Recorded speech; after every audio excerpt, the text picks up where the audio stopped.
Hello everyone, a very warm welcome and thank you again for logging on to the Smart RN channel. My name is Henry. Today we are going to look at a pacemaker. Now a pacemaker is an electronic device which is used to regulate the heart rhythm. It corrects a slow, a fast, or an irregular rhythm. So a pacemaker is that device that monitors the heart rhythm of a patient. So when there is any abnormality identified in that rhythm, the pacemaker paces the heart to try and restore that particular rhythm to normalcy. Now, a pacemaker paces the heart. In other words, it delivers an impulse that corrects the heart rhythm. So when it identifies an abnormality in the heart rhythm of a patient, it issues an impulse to try and correct that particular abnormality. Now, pacemakers are normally placed under the skin, and this is via a surgical procedure. Now, we have an atrial pacemaker, ventricular pacemaker, or biventricular pacemaker. Now, in normal circumstances, a pacemaker only has two leads. The first lead connects to the right atrium, and the other lead connects to the right ventricle. But in cases of biventricular pacemaker, we have three leads.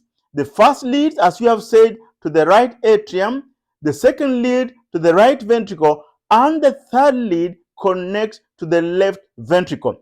So biventricular pacemaker is used in what we refer to as cardiac resynchronization therapy. This is where we are trying to ensure that both the ventricles are pumping blood at the same time. And this is normally in cases with patients who have got advanced heart failure. So biventricular pacemaker paces both the right ventricle and the left ventricle. So an atrial pacemaker is one that is used to stimulate the right atrium. A ventricular pacemaker is used to stimulate a ventricles, and in normal circumstances, it is the right ventricle. But a biventricular pacemaker paces both the right ventricle and the left ventricle. Now, whenever a pacemaker paces the heart, we have a pacer spike that appears on an electrocardiogram. So, an atrial pacemaker is one that stimulates the atrium, and a pacer spike is going to appear just before a P wave. A ventricular pacemaker is one that paces the right ventricle, and a pacer spike is going to appear just before a QRS complex. Now, in case of biventricular pacemaker, where we are pacing both the right and left ventricles, we are going to have double pacer spikes appearing before the QRS complex. And in cases where we are pacing both the right atrium and the right ventricle, we are what we refer to as the dual chamber pacer spike. One spike before the P wave and another spike before the QRS complex. So in normal circumstances, whenever a pacemaker paces the heart, a pacer spike must appear before either the P wave in case of an atrial pacemaker or the QRS wave in cases of a ventricular pacemaker. So whenever a pacemaker paces the heart, we must have a pacer spike appearing on that particular EKG. Now, there are two terms I want us to look at in case of pacemakers. One is failure to capture.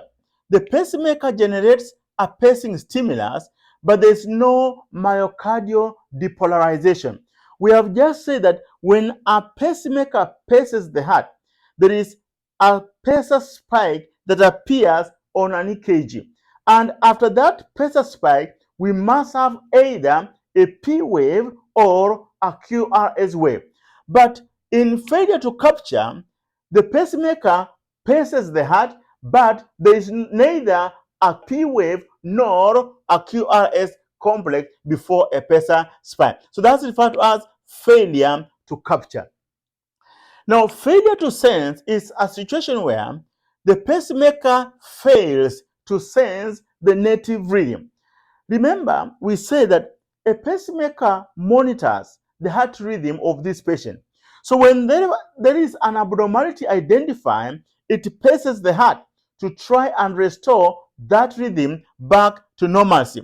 But in failure to sense, the pacemaker fails to sense the native rhythm. In other words, the rhythm is normal, but the pacemaker issues an impulse, or the pacemaker paces the heart, resulting in the pacemaker sending impulses sporadically. This causes the heart to respond at the wrong time. So let's look, for example, in the case of an atrial pacemaker, it can only send an impulse to stimulate the atrium when there is a problem. But if it fails to sense, if the atria contract, then we'll have a normal P wave. But the pacemaker will not sense that particular impulse. So it is going to pace the heart.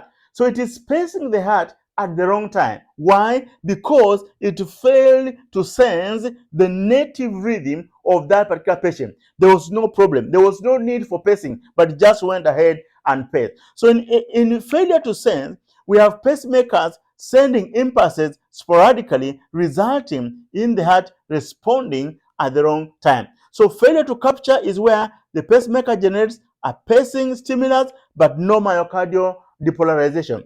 In failure to sense, the pacemaker fails to sense the rhythm of the patient. So it sends an impulse when it was not supposed to. So regarding pacemakers, there are a number of things that a patient must ensure. One, a patient should stay away from strong electrical and magnetic fields.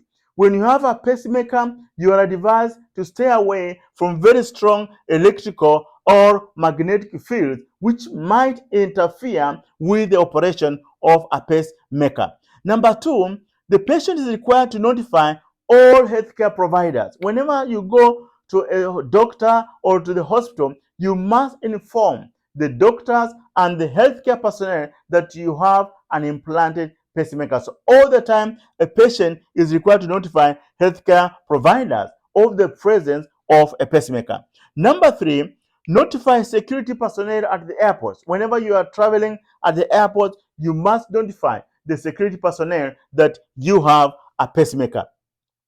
And so within 2 to 3 weeks of placement of that particular pacemaker, number one, a patient should not do any heavy lifting. Number two, do not lift the arm above the shoulder.